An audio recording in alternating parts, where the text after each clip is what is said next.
on défend. Bayil dellu soit bu ngeen demee da ngeen di continuer. Très bien. waaw non la da ngay utiliser main gauche. atta joué. voilà na toogal baax say tànk. coach Ibrahima Mbengue coach Podor basket club donc maa ngi ziar ñëpp commencé nañ ko depuis le 5 pratiquement te depuis boobu ba léegi macha allah ñu ngi dawal camp bi di fàttali ko juste que ni objectif camp de basket bi c'est juste que ni benn affaire ba nga xamante ne mooy que ne xale yi dañoo bëgg affaire sport bi ñuy wax ni mooy basket bi donc il faut ñu dimbali leen si. te ñoom comme si camp de basket la ñuy wax te camp de basket égal comme si que camp de vacances colonie de vacances donc dañuy def benn camp ba nga xamante ne xale yi dañ leen di fàttalikuwaat toujours les fondamentaux les bases lépp la nga xamante ne day jàppale xale bi bu mu am ay bagages yu bëri si basket.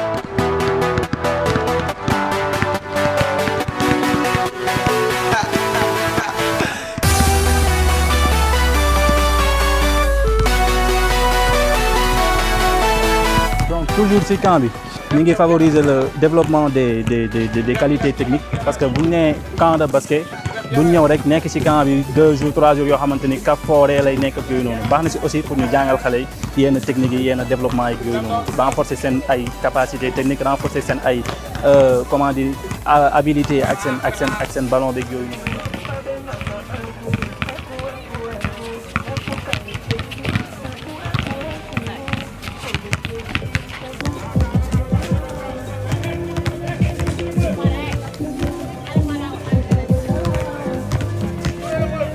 Je m'appelle Marème Gaïso.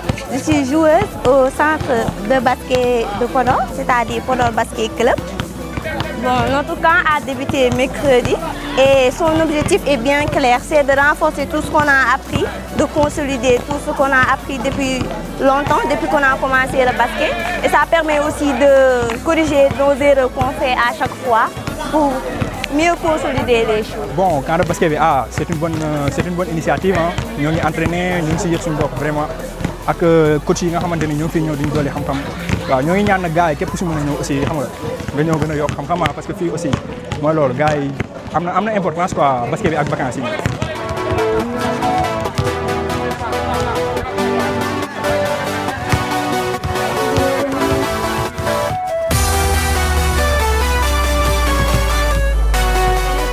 Je m'appelle Bilawon, je suis membre du club Podor Basket Club et aujourd'hui on est là pour notre camp de basket. Et je vois que ça se passe bien aussi. Et à côté, on a coach Iba à côté, coach Hakim et coach Issa, etc. On a aussi coach Fatih.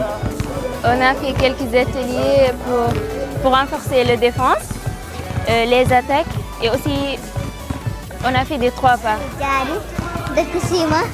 maa ñëw fii pour jàng basket bi neex na trop waaye coach yëpp ñëw na pour ñu jàngal neex na trop ba ma ñëwee dama yaakaaroon mënuma waaye coach yi dañ ma encouragé ma mën loolu tax man mën naa bu baax. en force boo leen di ñëw coach bi yéen a koy motiver yéen a koy jox envie mu entraîner leen non camp de basket la ne coach bu ñëwee fekk sawaroo leen après pour mu tegal leen ay atelier day métti gis ngeen nu mu mel.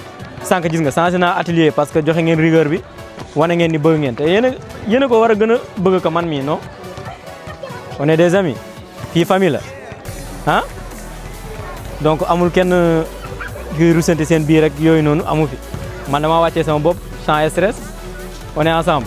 Dans la mare, sur la rive, tu sors dans la mare, sur la rive, dans la mare, sur la rive.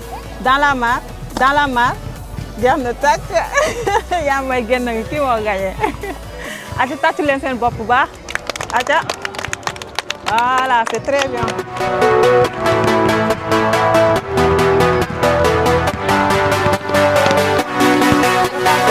aca on défend. coach Wele dañoo def benn camp de basket pour renforcer xale yi. aussi les nouveaux ñi nga xam ne dañoo bëgg a def basket ci Podor te aussi commencé nañ ça fait à peu près 2 jours à 3 jours avec les fondamentaux de basket, les dribbles, les passes et autres.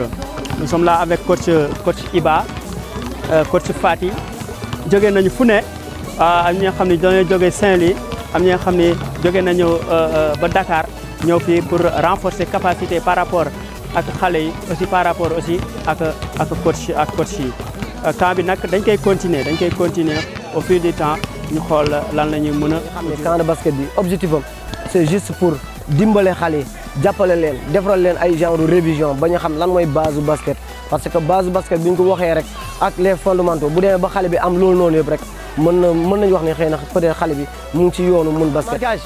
marquage acca waaw ndànk rek ngay demee ndànk Ameta da nga sànni rek voilà dem ba surtout génnaat acca na gaaw benn njool ak benn ndaama yéenay attaque benn njool ak benn ndaama yéenay attaque ñuy défendre acca na gaaw Président Podor Basket Club, en même temps vice-président de la Ligue régionale de Saint-Louis, en charge du développement du basket dans le département de Dagana, aussi Richard Toll, pratiquement dans le nord. Presque chaque année, nous organisons un camp. L'année dernière, on l'a fait, l'année précédente, cette année aussi, nous organisons un camp de basket. C'est un lancement, un début, ensuite en clôture. Mais n'empêche, camp, ça prend toutes les vacances. Donc, genre colonie de vacances pour les enfants. Ça va permettre aux enfants de se perfectionner. Nous permettre aussi un temps d'entraînement consistant. Ces vacances, au moins, nous avons temps pour entraîner. L'autre chose, c'est de permettre aussi de déployer des activités citoyennes. Parce que quand on a démarré avec des activités d'assainissement, avec Sonaget, UCG, on les remercie d'avance. Je remercie SO aussi du UCG.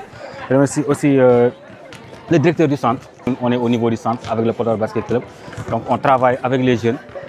Pour les activités citoyennes, développer la citoyenneté chez eux. Dans cet esprit, on a pensé aussi, comme filles on peut utiliser, mais aussi participer de manière citoyenne, de manière bénévole au développement des locaux.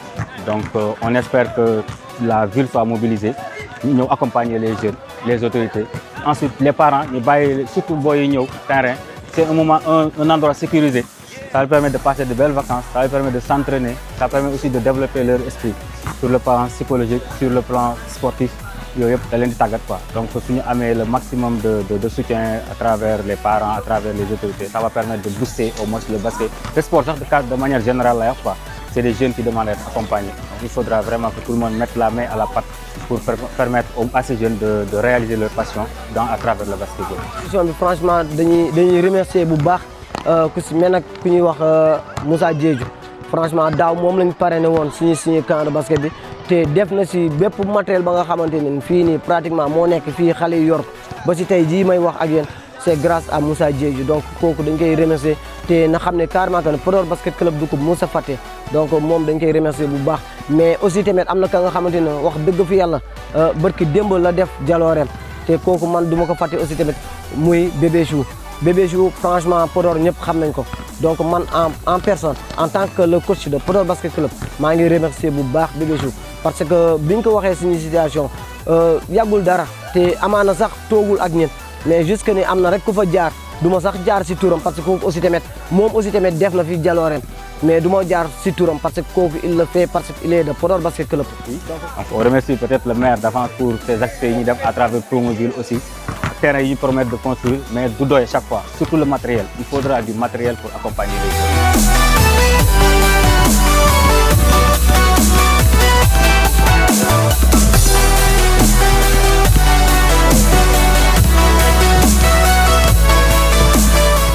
Bon même bu nekkee ñaar wala ñett yoo xam ne réussir nañu quelque part dans la vie ils vont penser à Podor. Je remercie aussi à penser à suñu Iboussi moom aussi il est de Podor Basket Club qui a offert des ballons. Il y a aussi Bébé Chou, la dernière fois, elle est venue offrir des ballons à ses jeunes frères et ses jeunes sœurs. Donc c'est un moment aussi de les remercier. Le maire, en passant, nous offre des sessions de formation. On lui demande de nous offrir une autre session de formation pour nous faire une formation la dernière fois. Nous aussi, ils ont besoin de diplômes. Parce que les ressources humaines aussi, de petits bars. Si tu as une ressource humaine de qualité, tu vas pouvoir former d'autres jeunes.